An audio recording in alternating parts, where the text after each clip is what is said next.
is unique. It's the first line of its type in Ford Motor Company around the world.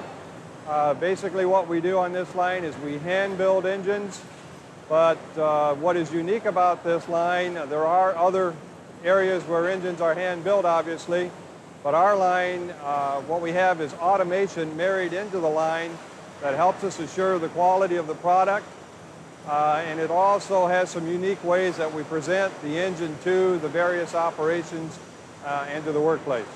These are distributorless engines, pretty much maintenance-free once they're in your vehicle. But after the extensive training I went through and seeing the quality that's built into them, I'm real excited about them. They're really well-built engines. Our employees go through a process where they are screened, where they are interviewed, and they understand what the expectations are up front for coming on this line. All our operators, we work in teams of two. A team of 2 operators will build an engine from start to finish to make sure that everything that goes into that engine, they did themselves. At the end of the build, when the engine's completely built, they have the confidence with the experience and the training that they've had to sign that engine that that's their engine. They build it, that everything in that engine should be perfect. We have brought a couple of the vehicles out. A few of the employees have had an opportunity to actually drive the vehicles, so there's a tremendous amount of excitement about it. Oh, it's exciting. I think the way the economy's been, that people are ready for an engine that will give them economy plus performance. It'll, especially with these engines, it'll put the fun back into driving again. Certainly, that's one reason why we did that. We wanted to give the guys an extra feeling of pride, the fact that they built the engine up from the roots and completed it. It is literally their engine, and they take pride in that.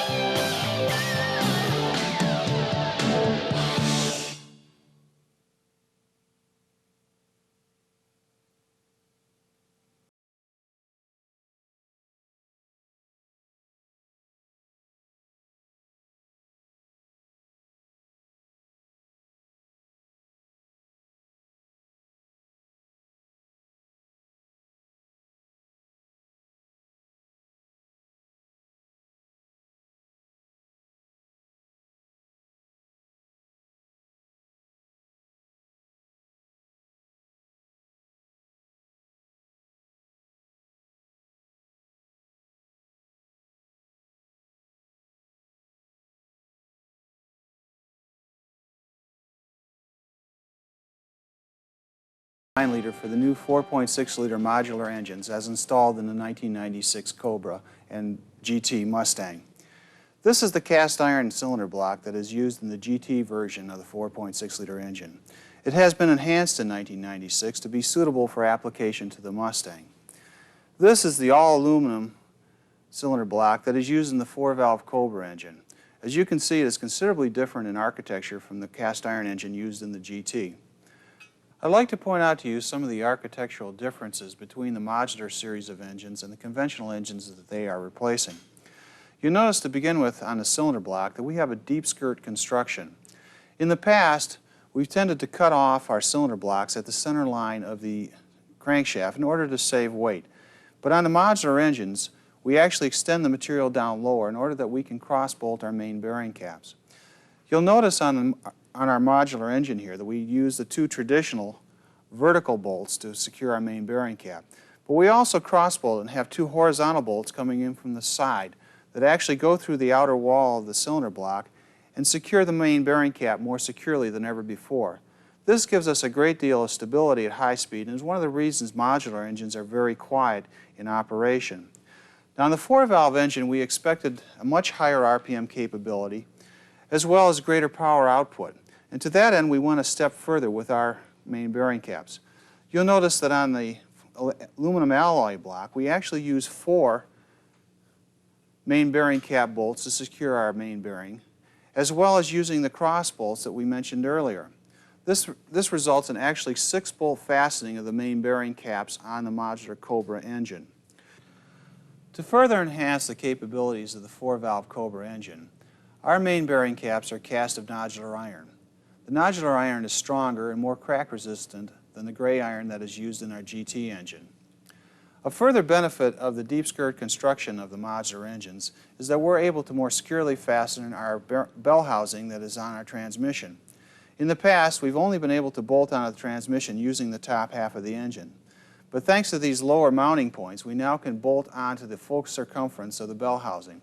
This makes for a much stronger and rigid powertrain structure, which results in smoother operation at high speeds and a quieter vehicle and engine. The modular series of engine also benefits from the computer-aided design work that was done to produce what we call low distortion bores.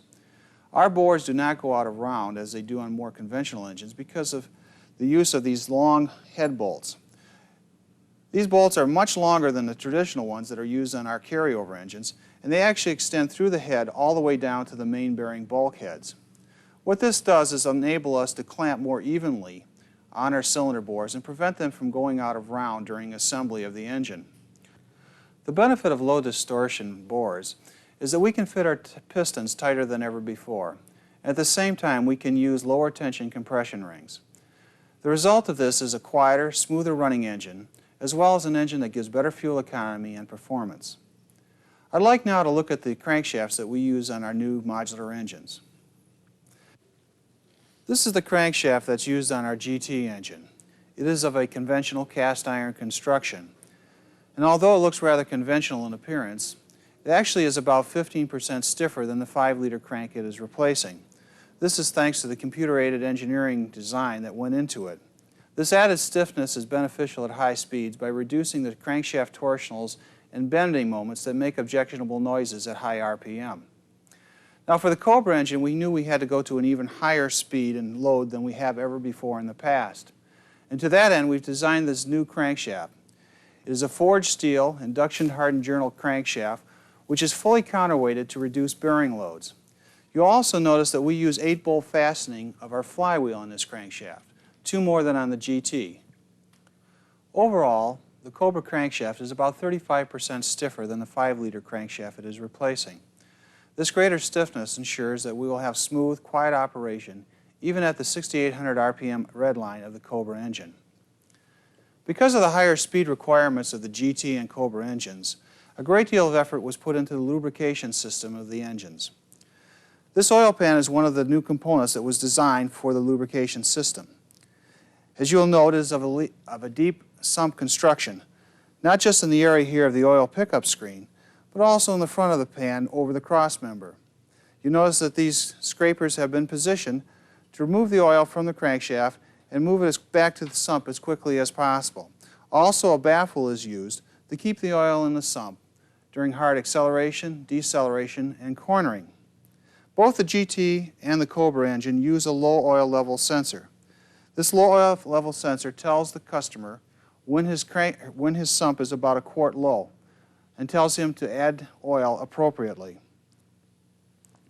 Because of the still higher speeds that the Cobra is expected to reach, the added feature of an oil windage tray has been designed for this package. It fits into the oil sump approximately as you see here. It bolts to the main bearing caps, and its purpose is to keep the oil away from the crankshaft throws and in the pan where it belongs. The baffle ensures that not only do we have a good quantity of oil in the pan at all times, but also good quality oil. I'd like to take a moment to look at the power conversion components of the two engines, or the piston and rod assemblies. This is the rod and piston assembly that's used on the GT, and this is the rod and piston of the Cobra. You will notice that on the GT engine, the piston has a deeper dish. This is because the compression ratio on the GT is 9:1. On the Cobra engine, the piston is more flat-topped, and that's because our compression ratio is higher at 9.85:1. The Cobra has a unique rod assembly. If you look at the big end of the rod, you'll notice that the Cobra is much thicker in the area of the bearing. This ensures that we have good bearing concentricity at high speeds.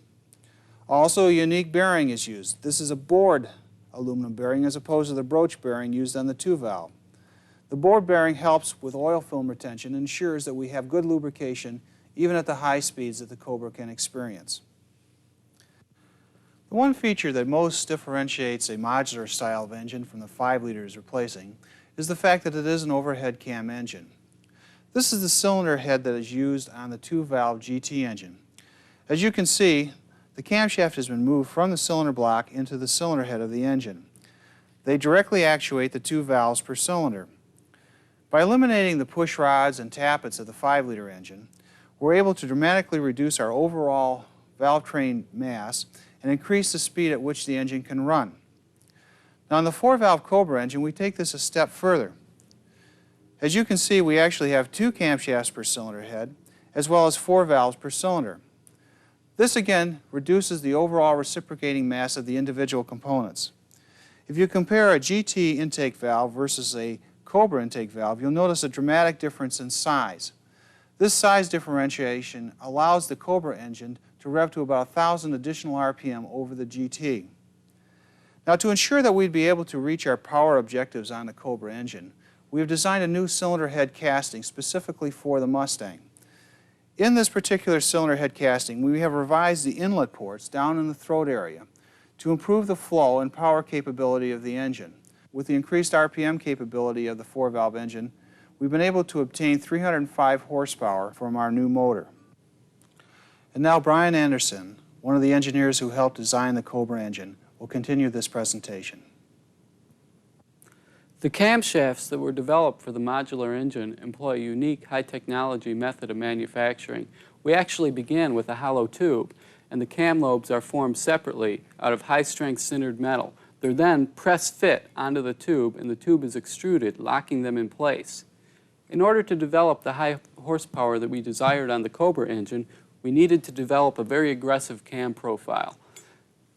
On the current 4-valve engine that's in the Lincoln, the secondary valve lags the primary, but on the Cobra engine, we brought the secondary lobe even with the primary so that they're both actuated at the same time. Additionally, we increased valve overlap by 5 degrees. The camshafts are chain-driven, which provides a very smooth engine operation and is extremely quiet. We even went further on the Cobra engine and provide what we call a fine finish chain. Each chain link is polished prior to assembly, which provides exceptional durability right up to redline. The intake manifold that we designed for the GT engine is constructed of lightweight composite material. This is manufactured using metal cores. The molten plastic material is poured over the metal cores and the metal is melted out, leaving only the manifold remaining. This provides exceptionally smooth surface finish on all internal passages in the manifold. This manufacturing process is so precise that there's no machining at all required on this part. These brass inserts are simply pressed into place after the manifold has solidified. When we decided to go after 300 horsepower on the Cobra engine, we knew that we had to greatly enhance the airflow to the cylinders. Therefore, we developed this all-new 8-runner open plenum intake manifold. Each runner is cast separately using a high-technology process that allows us to produce 2-millimeter thick walls. The runners are then placed into the intake manifold plenum chamber and an epoxy material is poured in. The manifold assembly is then baked at 400 degrees, allowing the entire assembly to solidify. The upper intake is really just a cover. This is placed over the open plenum chamber, allowing unrestricted airflow to all cylinders. The airflow to each valve is controlled by the intake manifold runner control assembly. As you can see, there are butterfly valves in the secondary port openings. At low engine RPM, the butterfly valves are closed, allowing air only through the primary ports. At high RPM, the valves snap open, providing air to each valve. This assembly is controlled by the intake manifold runner control module. At 3,250 RPM, this module receives a signal from the engine's EEC system telling it to open up the butterfly valves. The throttle body for the GT engine is fairly conventional. It uses a 65-millimeter bore and a side-mounted throttle position sensor. For the Cobra engine, we developed a large twin-bore 57-millimeter throttle body. This is as opposed to the 4-valve engine on the Lincoln that uses 55-millimeter bores. Additionally, you can see the throttle plates are staged together as opposed to the 4-valve engine in the Lincoln where they're staggered. This provides increased airflow and added acceleration. The air cleaner assembly uses a large bore 80mm mass air meter. In addition, we have a conical air cleaner assembly. This provides relatively unrestricted airflow to the inlet system. The exhaust manifolds are constructed of high-strength, high-silicon molybdenum material. This material is extremely tough and very crack-resistant. The flanges have been reinforced to provide excellent sealing against the cylinder head surface. The oil pump that was developed for the modular engine is a G-rotor style oil pump. This has fewer parasitic losses than a conventional oil pump. Additionally, due to the high RPM requirement of the Cobra engine, we designed a 1mm thicker flange that provides increased oil flow. You can also see that in comparison to the pump used on the GT engine, the inlet is larger. For this engine, we developed and patented a full-flow oil cooler. This cooler is used on the Cobra and on automatic transmission versions of the GT. The cooler element is pressed into this casting. All the fluid from the radiator is circulated through this cooler before entry into the engine. This assembly is mounted to the engine using the oil filter adapter. The fuel injectors used on the GT engine pump fuel at a rate of 19 pounds per hour. On the Cobra engine, we use 24 pound per hour injectors. This is the EEC module used on the modular engine. This processor monitors such functions as RPM, airflow, and crankshaft position, and makes minute adjustments millions of times a second to optimize engine performance. The OBD2 chip is contained integral to this processor. Due to the added weight of the Cobra crankshaft, we needed to add mass to the Cobra crankshaft damper. You can see that in comparison to the GT crankshaft damper, the flange is considerably thicker.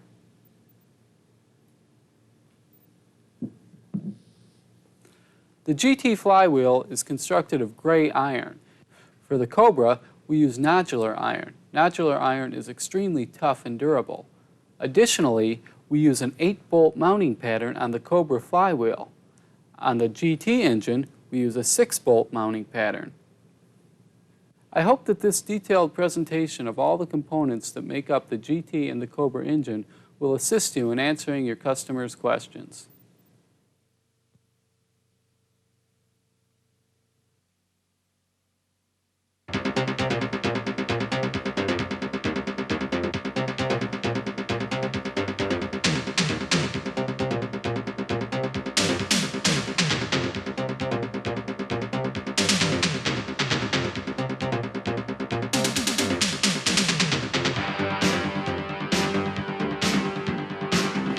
Big news for the 1996 Mustang Cobra, of course, is its all-new powertrain.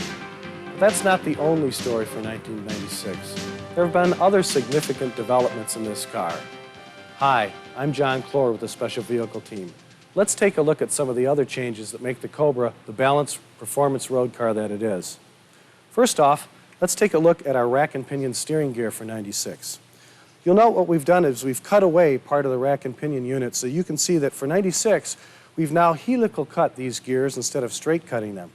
Well, that means the edges are beveled. As you can see here, the intermeshing is smooth. There's much more precision. Also, the bearings that used to be bushings, these are now roller bearings been inserted in both edges. That also provides smoothness and precision, as well as durability. I'm sure if you get behind the wheel of the 96 Cobra, you'll feel the improvement in the steering immediately. But no story of the Cobra would be complete without talking about the braking system. The front brakes are 13-inch vented discs, providing plenty of surface area.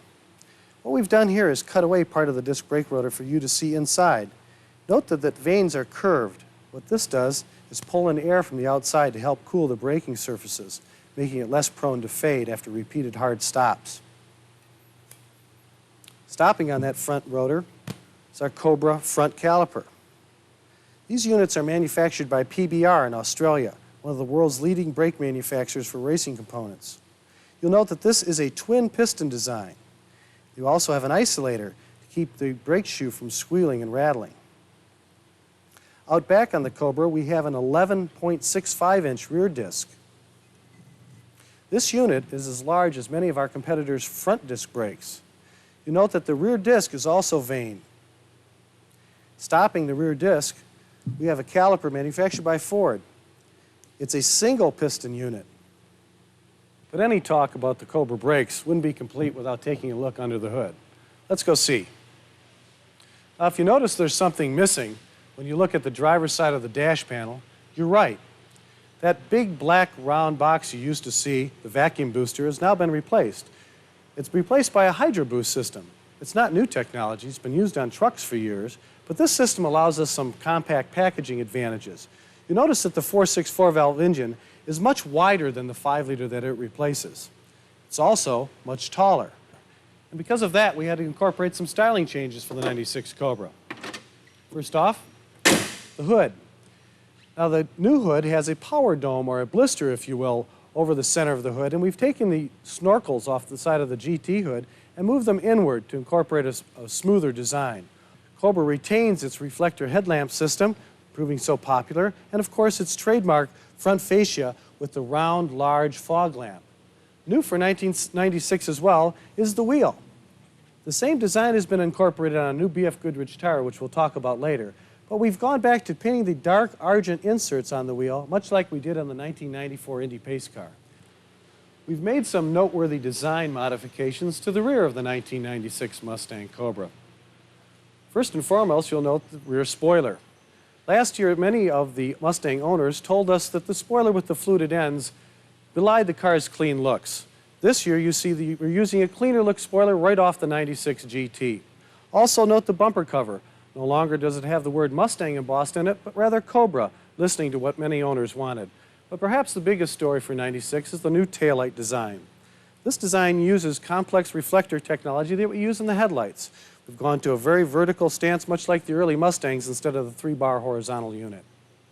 Now, in addition to our Cobra Coupe, we will be offering a convertible model this year.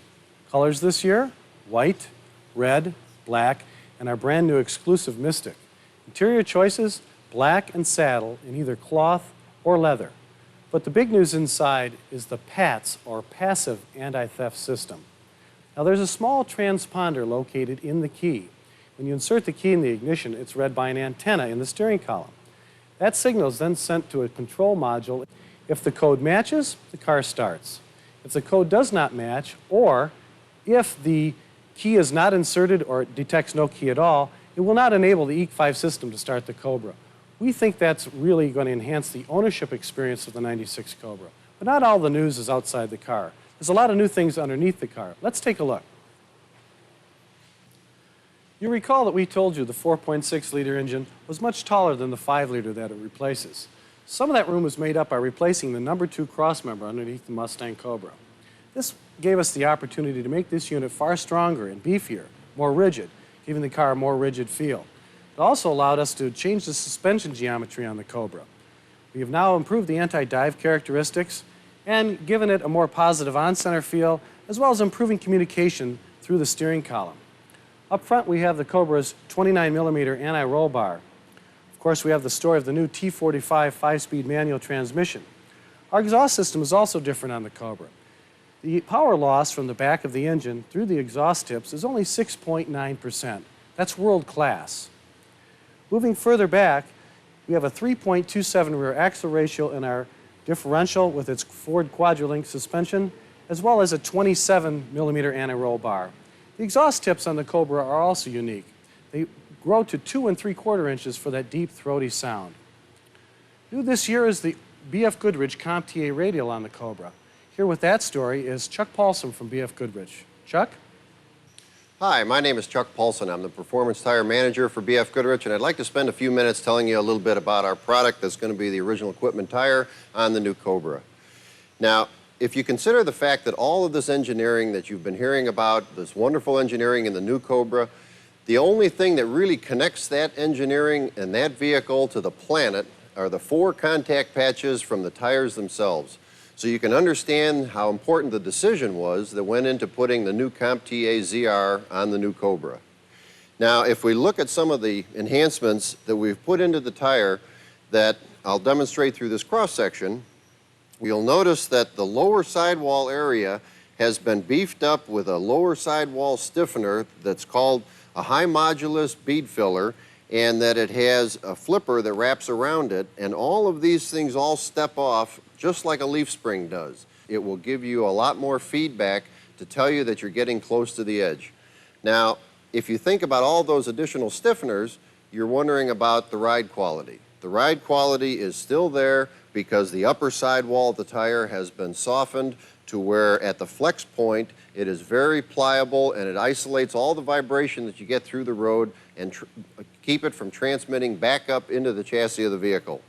Now, when you get up into this rounded shoulder area, that's there again for the predictability of the tire and hard cornering, as well as I'm sure you've all experienced what's called camber thrust. And that's when you're out on the highway and you get caught into those ruts in the lanes and the vehicle seems to get yanked around in those ruts. Having this rounded shoulder really minimizes that effect.